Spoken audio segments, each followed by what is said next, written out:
ఉప్మా అందరి ఫేవరెట్ కానిదే ఈ ఉప్మా. ఉప్మా అందరికీ నచ్చదు కదండీ. ఏదో కొంతమందికి మాత్రమే నచ్చుద్ది. ఉప్మా అంటేనే అమ్మో ఉప్మానా అంటారు.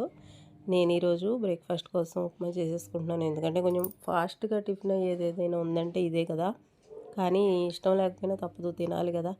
అందుకోసం అయితే ముందుగా పోపు వేసేసుకున్నాను. ఆ తర్వాత ఉల్లిపాయ పచ్చిమిరపకాయలు సన్నగా కోసేసుకుని అందులో కరివేపాకు, నేను ఇందులో జీడిపప్పు వేయడం మర్చిపోయాను, అందుకని ఇప్పుడు కొత్తిమీర కూడా వేసుకొని చక్కగా ఫ్రై అయిపోయిన తర్వాత కొద్దిగా కరివేపాకు కూడా వేసుకోవాలండి.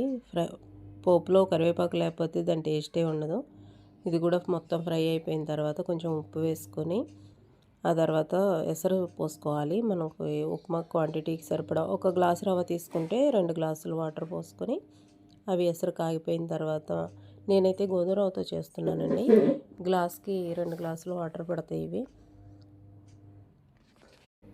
ఎసరు కాగిపోయింది. ఇప్పుడు రవ్వ పోసేసుకున్నాను. ఇది చక్కగా ఉడికిపోవాలండి. మన ఉప్మా అంటే ఎంతమందికి ఇష్టం లేదో కామెంట్ చేయండి ఫ్రెండ్స్. ఇది మన రైస్ లాగానే చక్కగా పొడిపొడిలాడుతూ ఉంటుంది ఉడికిన తర్వాత. అలా పొడిపొడిలాడేదాకా కూడా ఉడికించుకోవాలి. ఓకే అండి, రెడీ అయిపోయింది ఉప్మా అయితే. నేనైతే బ్రేక్ఫాస్ట్ చేసేస్తున్నాను. ప్లేట్లో పెట్టేసుకోవడమే లేట్ ఇంకా. ఉప్మా రెడీ. మీరు కూడా బ్రేక్ఫాస్ట్ చేశారో లేదో కామెంట్ చేయండి ఫ్రెండ్స్. వీడియో నచ్చితే ఒక లైక్ చేయండి. Thank you, bye bye.